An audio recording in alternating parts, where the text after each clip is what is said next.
All right, guys, welcome to another episode of CUDA Education. I am literally in the thick of things with trying to continue to make progress on our script, right? So we have we the last video we we were at this point in the shader groups discussion, right? And specifically, we spent a lot of time on the SPV, generating the SPV file, the SPIR-V file, the .spv file, SPIR-V file, right? And I walked through the process of generating the file, where the file came from, um, and sort of just at least understanding,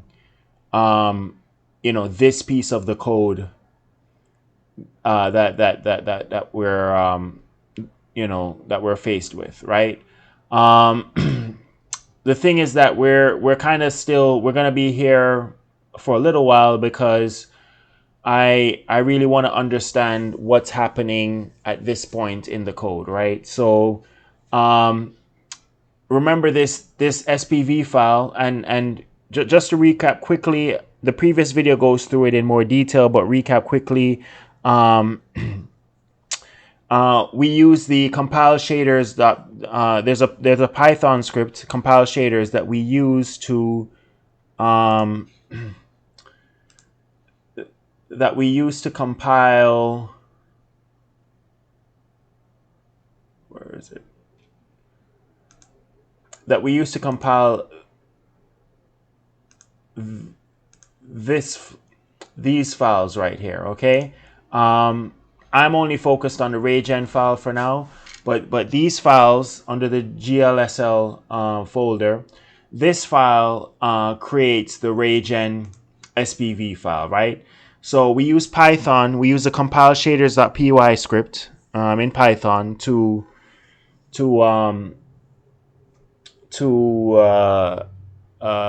basically process this shader into the SPIR-V file, right? So this eventually becomes this, and I showed you the files and the folders and all that in the previous video. I don't want to go through it again, right? But now that I'm, so now we have to kind of investigate what exactly this shader is doing. I'm assuming it's the RayGen shader because that's what it's labeled as, right? So I'm making an effort of kind of trying to understand the script, and kind of figure out what's going on here. We already know about the bindings because we've seen that before in the previous in the ray tracing basic in the main source file. We've seen that before. The most curious thing, and then there's the camera system and all that, right? But what has kind of caught my attention with this shader is this tmax, the tmin, and the tmax variable. Now I don't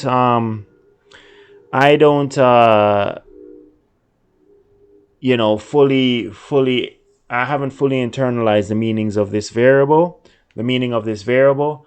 All I know is that the default setting in the script is that this is 0.001, and then this is set, the tmax is set to 10,000. Okay. Now the official word on what tmin and tmax is, based on my research, tmin is minimum distance, tmax is like maximum distance, right? So t minimum, so it says the tmin, they're used in tmin is used in ray shading shaders to define, tmin and tmax are used in ray tracing shaders to define the range within which a ray is valid for intersection testing. So tmin, it defines the smallest distance a ray can travel from its origin before being considered for intersections. Okay. A small non-zero value like this right here, right, is typically used to avoid self-intersection issues, which occurs when the ray incorrectly intersects with the surface it originates from due to floating point precision errors. So actually, while I'm talking to you guys, I am going to I haven't done it this side where I've set this to 0 and see what happens, right?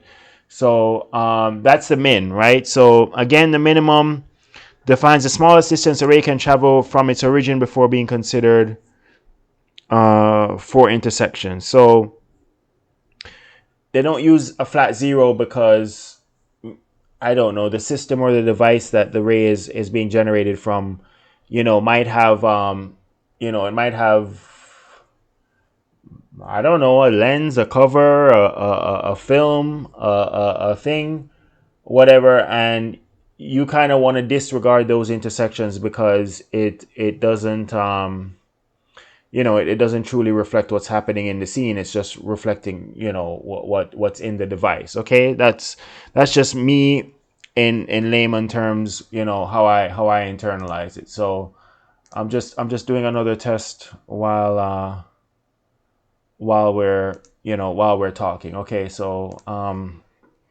that didn't really do anything. Okay, all right, so that's the tmin. The tmax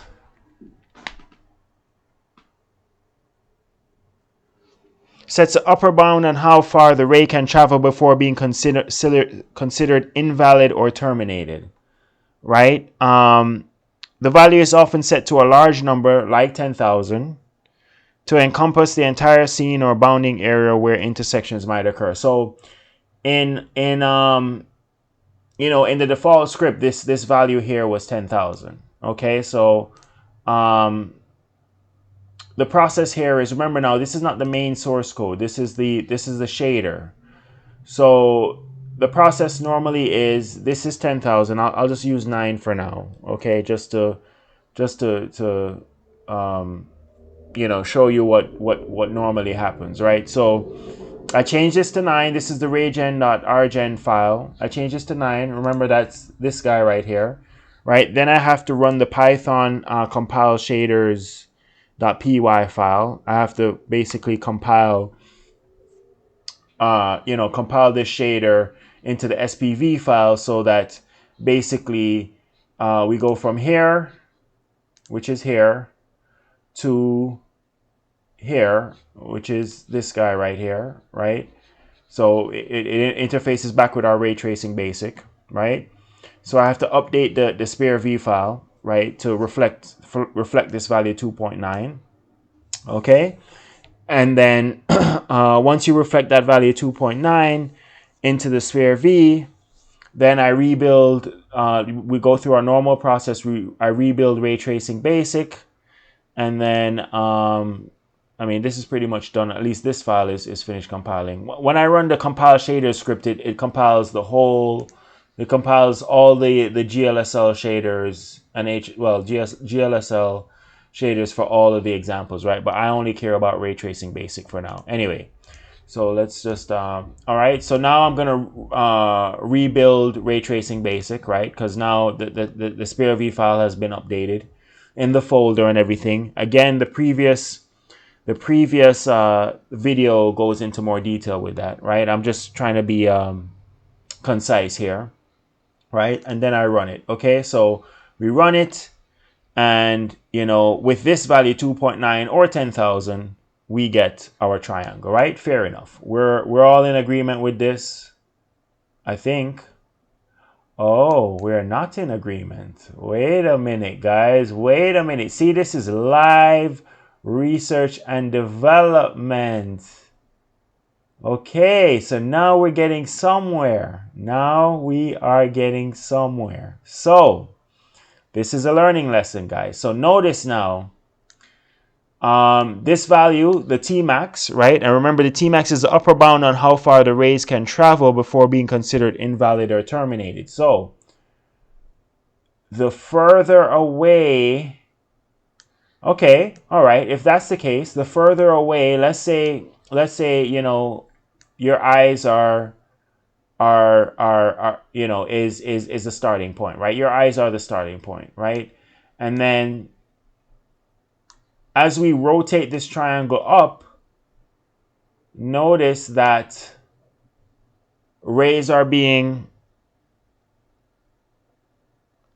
basically considered invalid, because now this piece, because I'm rotating it up, right? So if I'm rotating it up like this, it means that this part, I'm rotating it on its center axis. It means that this part is farther away from your eyes than this part. This part is like right next to you, right? And this part is farther away. So as you go farther away, eventually the rays get invalid, okay?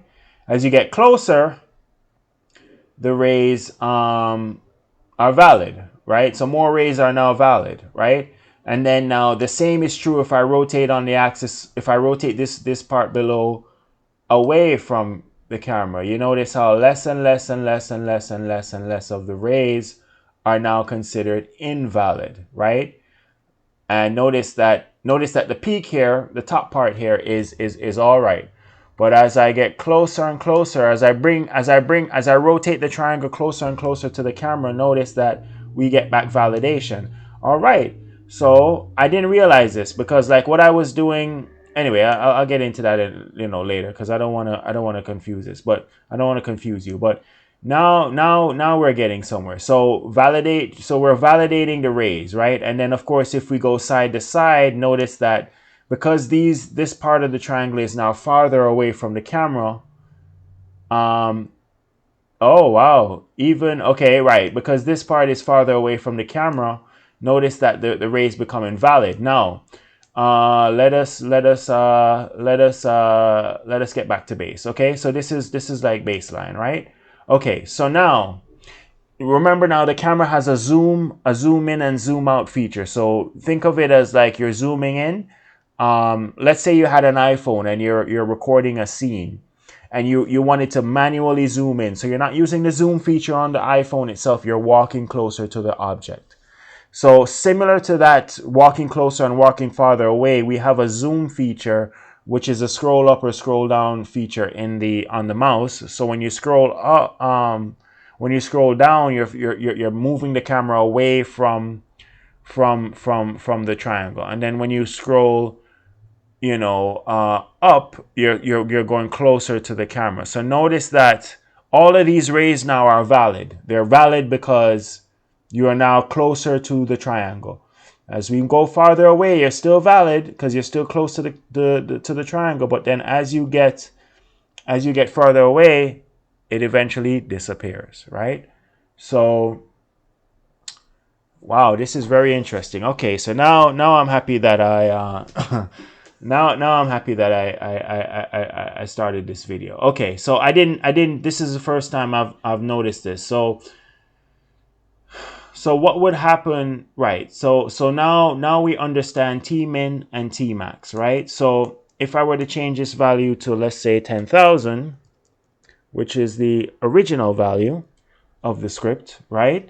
And I'm gonna recompile the shaders. Remember, I have to do Python and then the directory to compileshaders.py in the command window, the CMD window, the micro MS-DOS kind of window, whatever. Windows key CMD, Windows key R, you type in CMD, then you type in Python to make sure you have Python installed on your system, and then you type in Python and then the directory to compileshaders.py, right? And once you do that, you're compiling all the shaders, so it takes a little while. All right, ray tracing basic. Okay, so then now I'm gonna rebuild ray tracing basic, right? And then once I rebuild it, I'm gonna start without debugging, and then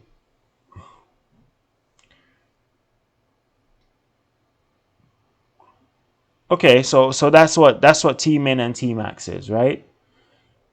That makes more sense. Like before, I was really wasn't sure. All right, so now we have an upper bound of 10,000, which is like very far into the universe, right? So no matter where I rotate my triangle, and no matter how far I zoom out, the triangle still is valid, right? The geometry of the triangle. Okay, we gotta listen. We're in ray tracing land now, guys. We gotta update our vocabulary. So the geometry of the triangle is still valid in terms of the rays, right? So the rays basically the rays see the triangle because it's valid, because we have our upper bound of 10,000, right? Okay, so now let us get creative. Let's do an upper bound. Let me just, okay, so 2.9. Let's do an upper bound of 1. Okay, so let me compile the shader. Remember, we got to compile this guy, right? Because we're boiling it down to SPIR-V, right? So let's do an upper bound of 1. Very interesting stuff. Okay, all right. So now we have an upper bound of 1. Let's see what happens. All right, it's going through the whole thing kind of in alphabetical order. So I got to wait for it to reach down to R, right? Because that's where ray tracing basic shaders are, right? All right, so now we're good. So we could do rebuild ray tracing basic, right? So we're rebuilding.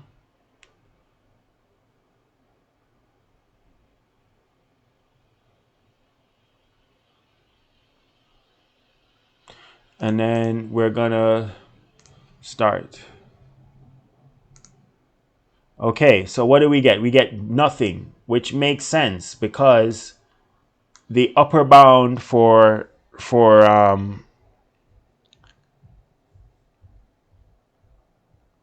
right, the upper bound on how far the ray can travel before being considered. So the upper bound is very close to the camera. So because it's very close to the camera, it's like right next to the camera. So it's like you're holding your iPhone, and like literally anything that's not literally in front of the iPhone is considered invalid, right? So my guess is that if I zoom in, if I use the function to zoom in, I should eventually see a triangle. Aha, so I do see a triangle. Aha. Aha, guys. So you see, I move the camera, I physically move my iPhone close to the geometry, right? So the triangle is the geometry. And, you know, if I do it subtly, because like I have like, my mouse is like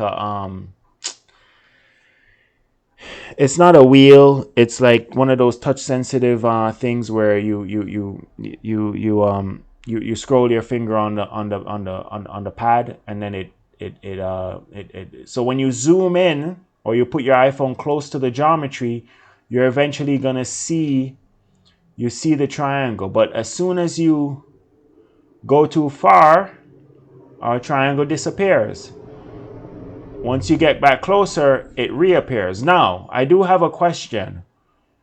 If the triangle is supposed to be on a planar surface that's like evenly distanced from, say, your iPhone or the camera, why does like the centerpiece show and not the outer edges? And then as I get closer and closer, like more of it shows. It should all either the whole triangle should show all at once or none at all, right? Because in my estimation, in my opinion, the camera is the triangle, the geometry of the triangle is on the axis that we're considering in terms of the distance. It's all on that same axis. So if x is 1, then the whole triangle is 1, right? It's one unit away from the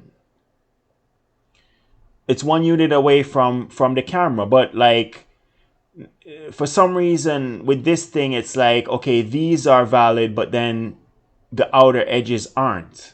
And I haven't rotated. So like if I start to rotate now, we get it. I could understand why it changes now, because you're rotating the triangle on the axis, and you're invalidating or validating rays, right? So you invalidate and validate rays, but like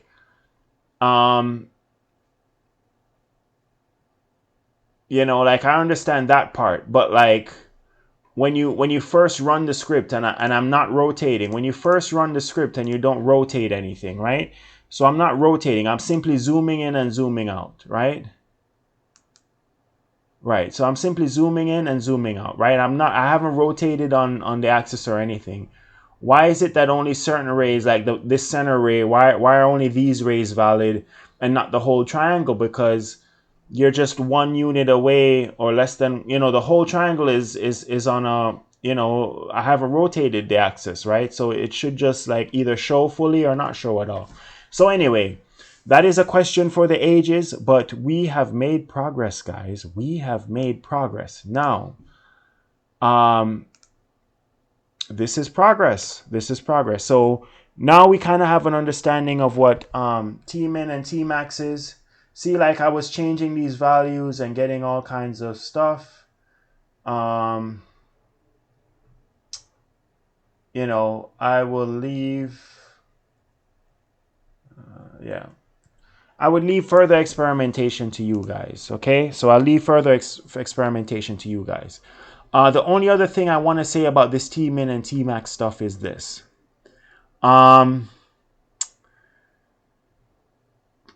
We have our lower bound for when rays are considered valid, and then upper bound for when they're considered valid, right? Okay.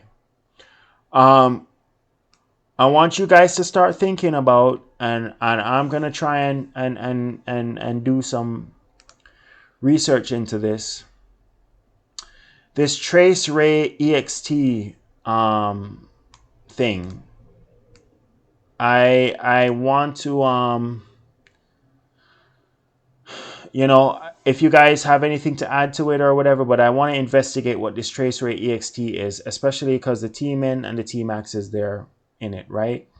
That's one thing. The other thing I wanted to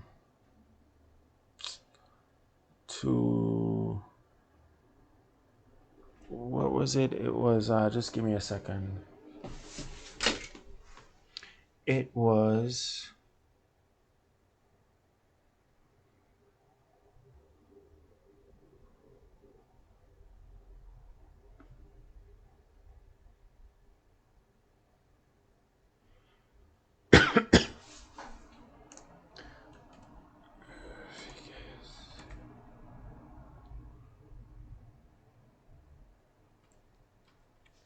right, VKCMD trace rays KHR, right? This is this stuff is all kind of related, I think, to this and of course to these guys, right? So this and this guy, okay? So yeah, that's gonna be a topic for another video, but I just wanted to bring it up here just so we could start thinking about it. The last thing I want to say also is that and you guys you could look at the previous video, but you understand that this affects the SPIR-V file and all that, which goes into the shader group stuff, right? Shader group.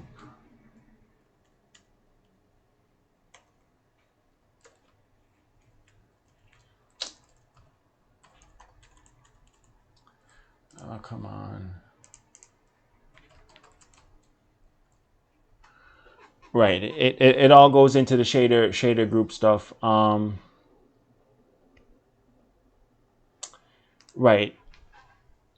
The other thing that we have to investigate. The other thing that we have to investigate is that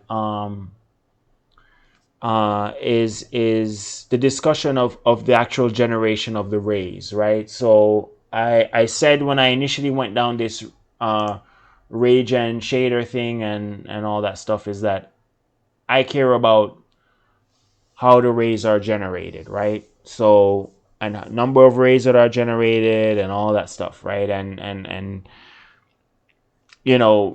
that's something we also have to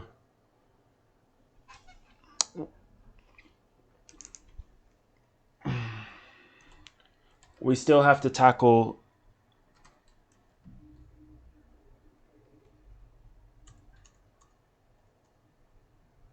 right, we still have to tackle how the rays are generated, and it's like a matrix of values, including the width, height, and depth, and all that stuff. Yeah, this one value here.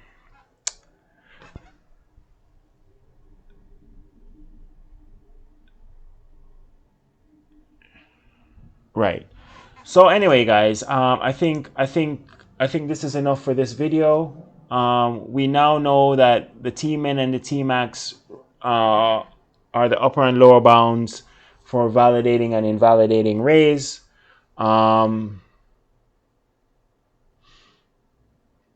You guys can certainly experiment with this on your own. Right now, I got to go through my spiel, guys. You know, if you want to join in on the fun, you got to get tutorial number 1 and tutorial number 13. This assumes that you have a Windows-based machine with a Vulkan-capable GPU. For these specific ray tracing examples, right? These ray tracing guys, right? You need to make sure the GPU that you have, it's not only just that it's Vulkan capable, but it's also ray tracing capable. In the NVIDIA world, you're talking about RTX GPUs, okay? So you need to make sure your GPU is Vulkan capable and ray tracing capable to run these specific examples. If it's not ray tracing capable, you're not going to be able to run the extension that does the ray tracing. All right. Tutorial number 1, tutorial number 13. Get your friends, support the channel. Tutorial number 1 is installing the Vulkan SDK. Tutorial number 13 is installing all of these examples. And again, if you want the ray tracing stuff, you have to make sure your GPU is ray tracing capable. I know there's NVIDIA, AMD, and now Intel on the scene, right? Do some research before you start messing around with stuff. The next, yeah, and that's pretty much it. I will include some links below. I guess I'll include the compileshaders.py for those that missed it in the last video. And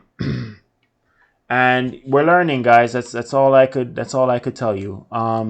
Hit value I got to figure out, and just all this stuff. But at least because the tmin and the tmax was the big issue. So I'm happy that I discovered some stuff while taping live. So that's a good look for you, and that's a good look for me. Yeah, guys, learn something, get your friends together. This computer graphics stuff is really cool. It does require effort and work, but I think it's a really good look. All right, guys, have a great day. See you next time.